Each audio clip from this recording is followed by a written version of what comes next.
സ്വഹാബത്ത് പറയുകയാണ്, ഞങ്ങൾ നബി സല്ലല്ലാഹു അലൈഹി വസല്ലമയോടൊപ്പം ഇരിക്കുകയായിരുന്നു.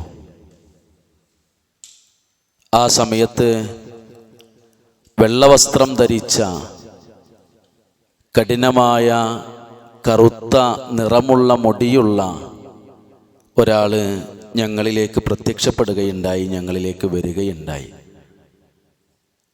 സദസ്സിലിരിക്കുന്ന ഞങ്ങൾക്ക് ആർക്കും അദ്ദേഹത്തെ പരിചയം ഉണ്ടായിരുന്നില്ല. എന്നാൽ ദീർഘമായി യാത്ര ചെയ്തു വന്നതിൻ്റെ ഒരു അടയാളങ്ങളും അദ്ദേഹത്തിൻ്റെ വസ്ത്രത്തിലോ ശരീരത്തിലോ ഇല്ല താനും. പ്രവാചകനോട് അദ്ദേഹം ചേർന്നിരുന്നു. എന്നിട്ട് അദ്ദേഹം റസൂലുള്ളാഹി സ്വല്ലല്ലാഹു അലൈഹി വസല്ലമയോട് ചോദിച്ചു, നബിയെ, എന്താണ് ഈമാൻ? ഈമാൻ എന്ന് പറഞ്ഞാൽ എന്താണ്? അള്ളാഹുവിൻ്റെ റസൂല് 6 ഈമാൻ കാര്യങ്ങൾ പറഞ്ഞു കൊടുത്തു. നിങ്ങൾ പറഞ്ഞത് ശരിയാണ് എന്ന് ഉത്തരത്തിന് ശേഷം അദ്ദേഹം ശരിവെച്ചു. രണ്ടാമത്തെ ചോദ്യം, എന്താണ് നബിയെ? ഇസ്ലാം എന്നായിരുന്നു. അപ്പോൾ റസൂൽ സല്ലല്ലാഹു അലൈഹി വസല്ലമ ഇസ്ലാം 5 കാര്യങ്ങൾ പരിചയപ്പെടുത്തി കൊടുക്കുകയുണ്ടായി. താങ്കൾ പറഞ്ഞത് ശരിയാണ് എന്ന് വീണ്ടും അദ്ദേഹം ആവർത്തിച്ചു. മൂന്നാമത്തെ ചോദ്യം, നബിയെ, ഇഹ്സാൻ എന്താണ് എന്നായിരുന്നു. അള്ളാഹുവിൻ്റെ റസൂൽ സല്ലല്ലാഹു അലൈഹി വസല്ലം ഇഹ്സാനിനെ കുറിച്ചും വിശദീകരിച്ചു കൊടുക്കുകയുണ്ടായി. ശേഷം അദ്ദേഹം ചോദിച്ചു, എന്നാണ് നബിയെ അന്ത്യനാൾ സംഭവിക്കുക? അപ്പോൾ റസൂൽ സല്ലല്ലാഹു അലൈഹി വസല്ലം പറഞ്ഞു, ചോദ്യകർത്താവിനേക്കാൾ ചോദിക്കപ്പെട്ട ആൾ ഈ വിഷയത്തിൽ അറിവില്ല എന്ന് പറഞ്ഞാൽ ചോദിച്ച ആളെക്കാളും ഞാൻ ഈ വിഷയത്തിൽ അറിവുള്ള ആളല്ല. എങ്കിൽ എന്തൊക്കെയാണ് അന്ത്യനാളിൻ്റെ അടയാളങ്ങൾ? അപ്പോൾ റസൂൽ സല്ലല്ലാഹു അലൈഹി വസല്ലം കുറേ അടയാളങ്ങൾ പറഞ്ഞു കൊടുത്തു. വന്ന ആൾ സലാം പറഞ്ഞ് ഞങ്ങളിൽ നിന്നും അപ്രത്യക്ഷമായി. ഞങ്ങളിലേക്ക് റസൂലുള്ള തിരിഞ്ഞു ചോദിച്ചു, വന്നത് ആരാണെന്ന് നിങ്ങൾക്ക് മനസ്സിലായോ? അപ്പോൾ ഞങ്ങൾ റസൂലുള്ളാഹിനോട് പറഞ്ഞു, ഇല്ല നബിയെ, ആരായാലും മതം പഠിക്കാൻ വന്ന ആരോ ആണ് എന്ന് ഞങ്ങൾ മറുപടി പറഞ്ഞു. അപ്പോൾ റസൂൽ സല്ലല്ലാഹു അലൈഹി വസല്ലമ കൊടുത്ത മറുപടി, മതം പഠിക്കാൻ വന്ന ആളല്ല, മതം പഠിപ്പിക്കാൻ വന്ന ആളാണ്, മലക്കു ജിബ്രീൽ അലൈഹിസ്സലാത്തു വസ്സലാമയാണ് എന്ന്. ഹദീസ് ഗ്രന്ഥങ്ങളിൽ ഈ ഹദീസ് ജിബ്രീലിൻ്റെ ഹദീസ് എന്ന പേരിലാണ് അറിയപ്പെടുന്നത്. എന്ന് പറഞ്ഞാൽ ഞാൻ ഇത് സൂചിപ്പിച്ചത്, റസൂൽ സല്ലല്ലാഹു അലൈഹി വസല്ലമയോട് ജിബ്രീൽ അലൈഹിസ്സലാത്തു വസ്സലാം വന്ന് ചോദിച്ച ചോദ്യങ്ങളുടെ കൂട്ടത്തിലെ മൂന്നാമത്തെ ചോദ്യം, എന്താണ് നബിയെ ഇഹ്സാൻ എന്നായിരുന്നു. അപ്പോൾ റസൂലുള്ള കൊടുത്ത മറുപടി, അൻ തഅബുദല്ലാഹ കഅന്നക തറാഹു വഇല്ലം തകുൻ തറാ വഇന്നഹു യറാക്.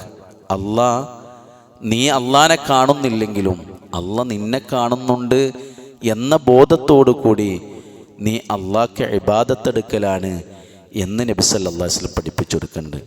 പ്രിയപ്പെട്ടവരെ, നമുക്ക് മനസ്സിലാക്കിയതുപോലെ തന്നെ മുസ്ലിമുണ്ട്, മുഅ്മിനുണ്ട്, മുഹ്സിനുണ്ട്. മുസ്ലിം അതിനേക്കാൾ ഒന്നുകൂടി ദറജ കൂടിയ ആളാണ് മുഅ്മിൻ, അതിനേക്കാളും ദറജ കൂടിയ ആളാണ് മുഹ്സിൻ. ഈ മുഹ്സിൻ്റെ ഒരു പ്രത്യേകത എന്താണെന്നറിയോ? മുഹ്സിൻ്റെ പ്രത്യേകത, ഏതൊരു കാര്യം ചെയ്യുമ്പോഴും അദ്ദേഹത്തിൻ്റെ പ്രചോദനം അള്ളാഹ് കാണുന്നുണ്ട് എന്നത് മാത്രമായിരിക്കും.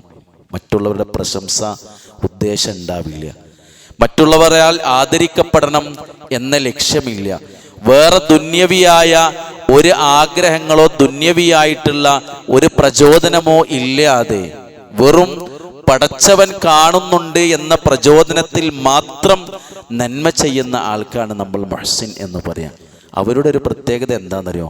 അവർക്ക് പരസ്യത്തിലേതുപോലെ തന്നെ രഹസ്യത്തിലും നന്മയുണ്ടാവും. നമ്മളോടൊന്ന് ചോദിച്ചു നോക്കൂ, എന്തിലാണ് കൂടുതൽ നന്മ നമുക്കുള്ളത് എന്ന് നോക്കിയാൽ നമുക്കുള്ളത് പരസ്യത്തിലാവും. എന്നാൽ മുഹ്സിനുകളെ സംബന്ധിച്ചിടത്തോളം അവർക്ക് പരസ്യത്തിൽ നന്മയുള്ളതുപോലെ തന്നെ പരസ്യത്തിലും നമുക്ക് നന്മ വേണം. കാരണം നമ്മൾ ജമാഅത്ത് നിസ്കരിച്ചിട്ട് ഇരിക്കുന്ന ആൾക്കാരാണ്, ഇത് നമുക്ക് രഹസ്യമാക്കാൻ പറ്റൂല. അപ്പം നിർബന്ധമായും പരസ്യത്തിൽ വേണ്ട ഒരുപാട് നന്മകളുണ്ട്. എന്നാൽ അതോടൊപ്പം തന്നെ നമ്മുടെ ജീവിതത്തിൽ രഹസ്യത്തിലും നന്മ വേണം. അത് മുഹ്സിനുകൾക്ക് ഉണ്ടാവുമെന്നാണ്. മുൻഗാമികൾ അതിൽ ഈ വിഷയത്തിൽ അവർ കുറച്ചുകൂടി മുൻപേ ഓടിയിരുന്നവരായിരുന്നു എന്നാണ്. മുൻഗാമികൾ എന്ന് പറയുമ്പോൾ നമ്മൾ സ്വഹാബത്തിനെയും അതിന് ശേഷമുള്ള 2 തലമുറകളെയും നല്ലവരായ മുൻഗാമികൾ സലഫുകളാണ്. അവരുടെ ഒരു സ്വഭാവം പരസ്യത്തിലെ നന്മ പോലെ തന്നെ രഹസ്യത്തിലും അവർക്ക് നന്മ ഉണ്ടായിരുന്നു എന്നാണ്. നബി സല്ലല്ലാഹു അലൈഹി വസല്ലം പഠിപ്പിക്കുന്നുണ്ട്, ഇന്നല്ലാഹ യുഹിബ്ബുൽ അബ്ദ, അള്ളാഹ്ക്കൊരു അടിമ ഇഷ്ടമാണ്. ആ അടിമന്റെ പ്രത്യേകത എന്താന്ന് വെച്ചാൽ അദ്ദേഹം അത്തഖിയ, തഖ്വയുള്ള ആളാവും, അൽ ഗനിയ, അതുപോലെ തന്നെ ഉള്ളത് കൊണ്ട് ജീവിക്കാൻ പഠിച്ച ഒരാളാണ്. മൂന്നാമത്തത് അൽ ഖഫിയ എന്ന രഹസ്യത്തിൽ നന്മയുള്ള ആളാണ് എന്നാണ്.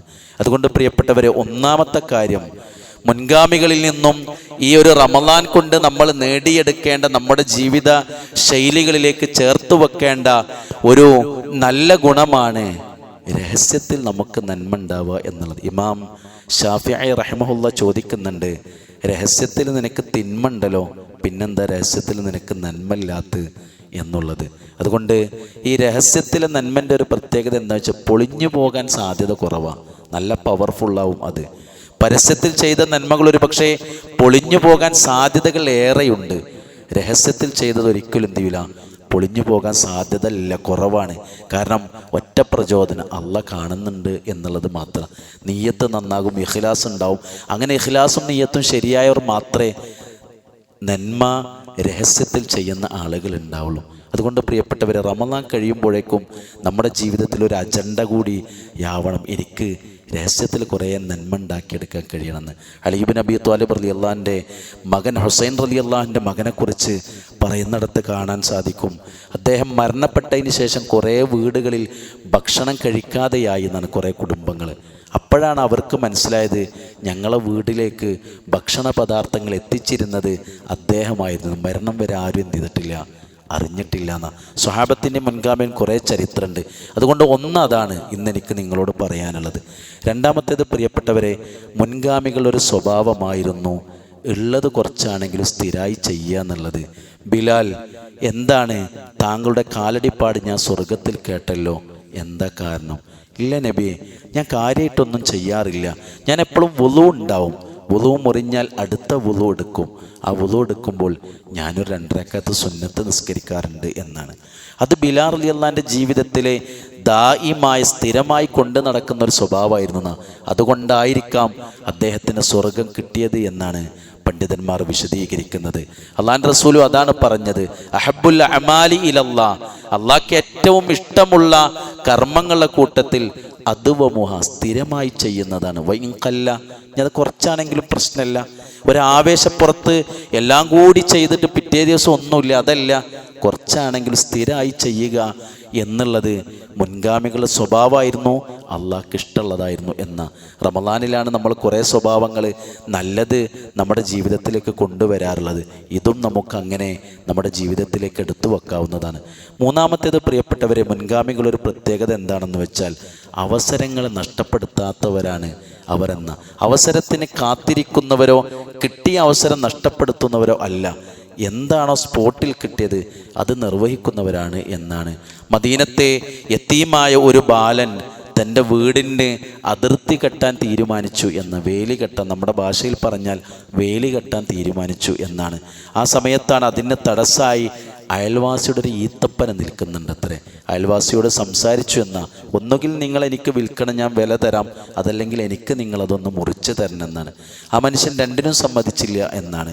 പ്രവാചകൻ്റെ അടുക്കൽ ആ യതീമായ ബാലൻ പ്രശ്നപരിഹാരത്തിന് എത്തിയെന്ന റസൂലുള്ളയും അദ്ദേഹത്തോട് പറഞ്ഞു എന്ന. അദ്ദേഹം പറഞ്ഞു, അത്ര എനിക്ക് കഴിയില്ല അത് എന്ന്. അപ്പോൾ റസൂലുള്ള അദ്ദേഹത്തിന് ഓഫർ കൊടുത്തു എന്നാ, നിന്റെ ഈത്തപ്പന, ഈ ഈത്തപ്പനക്ക് പകരം സ്വർഗത്തിലൊരു ഈത്തപ്പന തരാമെന്ന.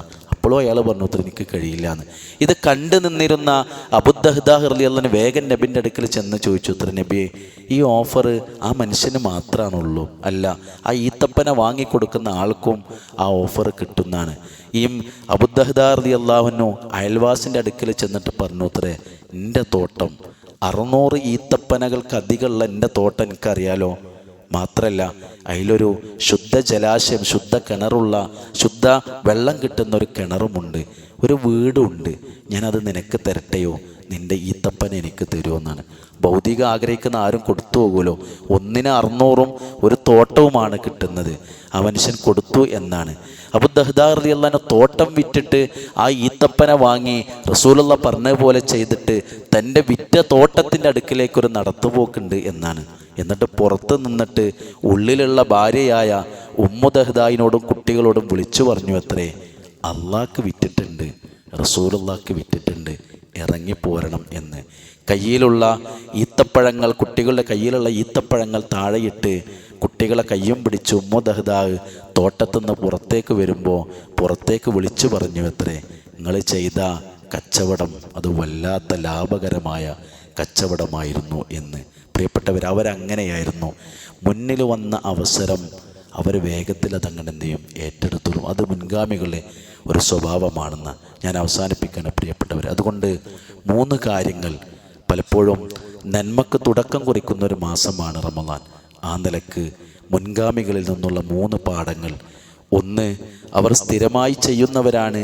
2, രഹസ്യത്തിൽ നന്മയുള്ളവരാണ്. 3, അവസരങ്ങളെ നഷ്ടപ്പെടുത്താത്ത ആളുകളാണ്. ഈ കൂട്ടത്തിലേക്ക് മുൻഗാമികളെ പിൻപറ്റുന്ന യഥാർത്ഥത്തിൽ സലഫികളായി, സുന്നത്തിൻ്റെയും ജമാഅത്തിൻ്റെയും അഹിലുകാരായി നമ്മൾ അറിയപ്പെടുന്നത് അവരിൽ നിന്നുമുള്ള പാഠങ്ങൾ ഉൾക്കൊണ്ട് ജീവിതത്തെ ക്രമീകരിക്കുന്നിടത്താണ്. അതുകൊണ്ട് ഇത്തരം സ്വഭാവങ്ങൾ കൂടി റമദാൻ കടന്നു പോകുമ്പോൾ നമ്മുടെ ജീവിതത്തെ സ്വാധീനിക്കാൻ നമുക്ക് കഴിയേണ്ടതുണ്ട്. അള്ളാഹു നമ്മിൽ നിന്ന് സ്വീകരിക്കുമാറാകട്ടെ. അള്ളാഹുവെ, വന്നുപോയ തിന്മകളെ വിട്ടുപുറത്ത് മാപ്പാക്കി തരണമേ റഹ്മാനെ. ഞങ്ങൾ ഒരുപാട് ചെയ്തിട്ടുണ്ട് ഈ ഒരു 10-18 ദിവസത്തിനിടക്ക്. അള്ളാഹ്, നീയത്ത് കുറവായതിൻ്റെ പേരിലോ ഇഖ്ലാസ് കുറവായതിൻ്റെ പേരിലോ അപാകതകളുണ്ട് എന്ന് പറഞ്ഞു നീ ഞങ്ങളുടെ കർമ്മങ്ങളെ തട്ടിക്കളയല്ല റഹ്മാനെ.